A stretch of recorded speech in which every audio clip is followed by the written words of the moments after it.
Former New York City Mayor Rudy Giuliani with us now. Mayor Giuliani, you're here?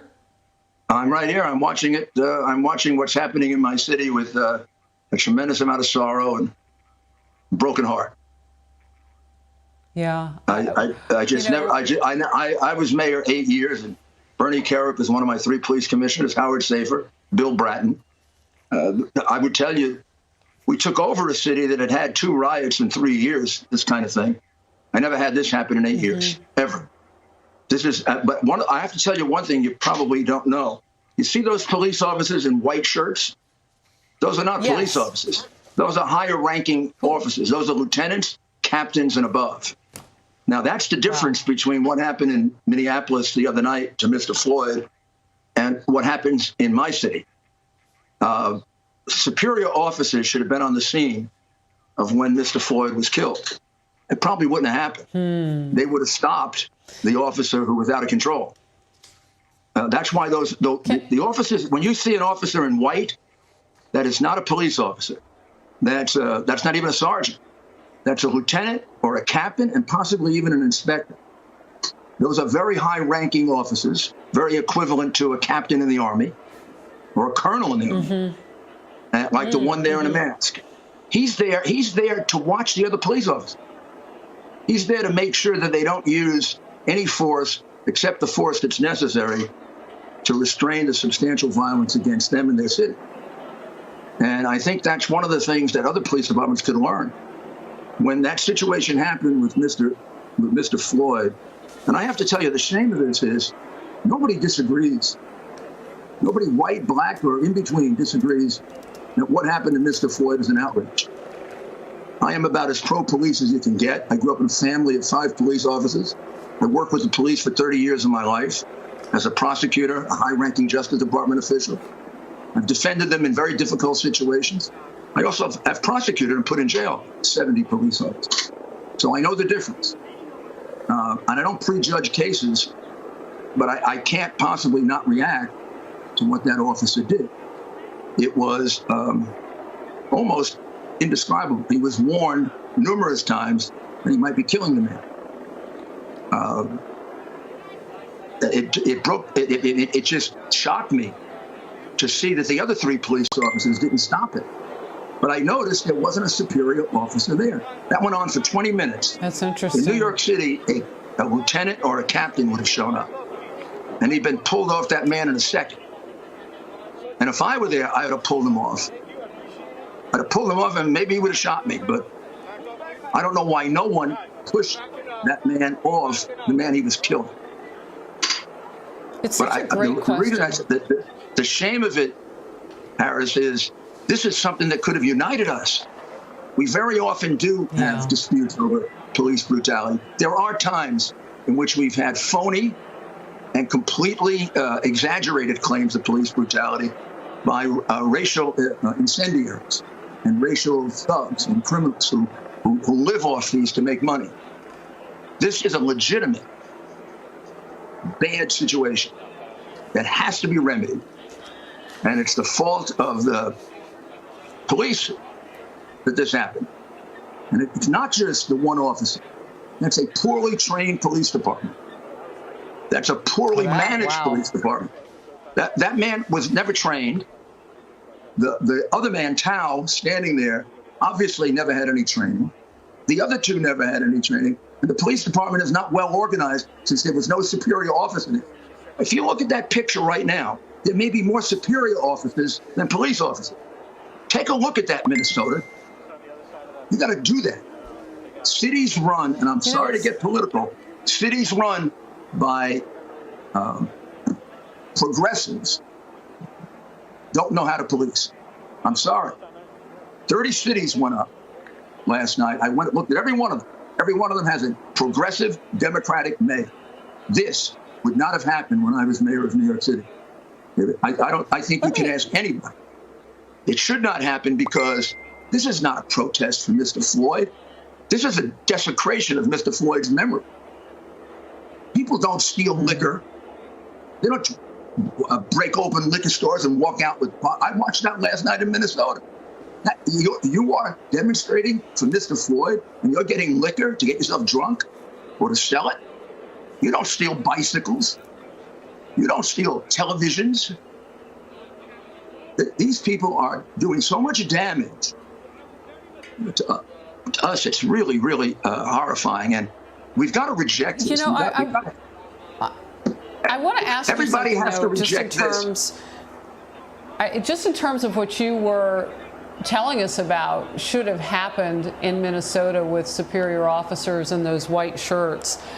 You know, with Eric Gardner in your city years ago, was that another situation? Was that a teaching moment? I was not the mayor. I was not the mayor when Eric Gardner took place. I don't remember, frankly, if it was Mayor Bloomberg or Mayor de Blasio. And I don't remember if there were superior officers on the scene. I tend to think there were. So I mean, it doesn't. Looking for that. That doesn't mean. Harris, it doesn't mean just because there's a superior officer there, he's going to absolutely make the right decision. But it gives you a much better opportunity. And the Garner case was closer than this. I'm not justifying it or not. I'm just telling you as a lawyer, if I were going to, or as a prosecutor, would have had a harder time prosecuting the Eric Garner case than prosecuting this case. I don't think that murder 3 is the right charge either. I think it clearly is at least murder in the second degree. I had a long conversation. I had a long text with Judge Napolitano the other day, and we went over intent together. And unless it turns out that asphyxiation is not the cause of death, if it isn't the cause of death, then you have a problem with a murder charge. It would have to be attempted murder. But if asphyxiation is the cause of death, they're going to do a second autopsy. Well, then it should be. Let's assume that was the cause of death, asphyxiation. If that was, then murder 2 at least, I would have charged murder 1 in case he wants to plead and plead him down to murder 2. You charge murder 3, this guy could get off with manslaughter. And then we're going to have another legitimate outrage, but hopefully not this. You are absolutely correct to be outraged about what happened to Mr.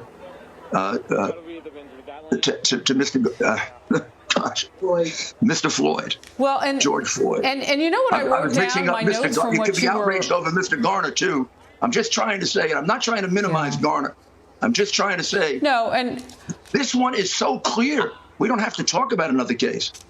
Yeah. I mean, you know, I want to point to this because I wrote down in my notes what you said. This could have been a point of unifying us all. It's a missed opportunity. It was. I called 20 police friends of mine. Generally, they're the people who call me and say they're being unfair to the police. They're exaggerating it. They called me and they said, "We're disgusted. We're outraged. We're shocked." You think of your commentators on Fox, who generally are Dan Bongino, Bernie Kerik. I mean, these guys they were cops. They actually work for me. They were cops. Wow. Every single one of them immediately. Geraldo Rivera, immediately. There's no disagreement here between you and CNN about what happened. So why are we having this?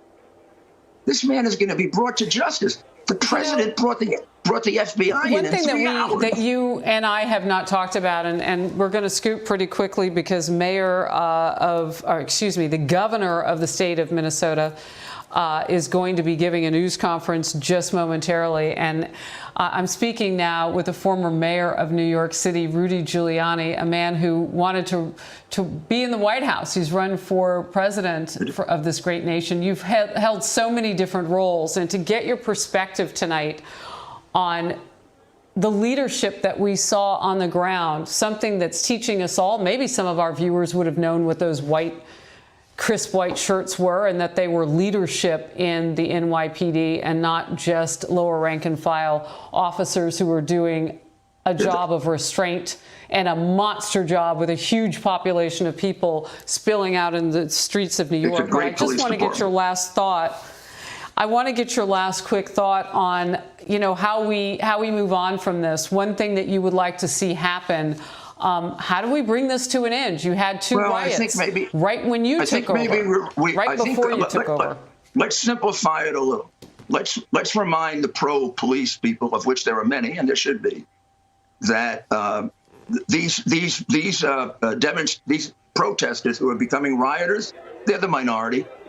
Most of the people who are outraged about what happened are at home. They're not doing this. This is a small minority. And by the same token, Officer Chauvin is the minority. The majority are those police officers who you were praising for restraint. I mean, would you like to do that job? Would you like to have that helmet on and have a Molotov cocktail thrown at you, not knowing if you're going to come home to your children? And they do it to protect everybody, including minorities. And they're mostly really good people, police. And so are mostly the members of the community. And it's all being ruined by a bunch of criminals. That's who they are. They're criminals. They wanted an excuse to loot a liquor store. All right. And I'd love to hear the governor's explanation. Mayor, but they are moving in at Union Square, and you can hear them. Well, they have to. You can't allow your city to be burned. You only allow so much, and then you got to stop it. I believe in arresting the first person, and then the second and the third, and this doesn't happen. That's why I never had this happen. Yeah, I got you. And that's why I find the leadership in Minnesota. Well, they are doing it tonight. They are doing it tonight. We have seen it play out on the screen. I think this is caused by that weak mayor, who should never have been a mayor, allowing them to take a police precinct.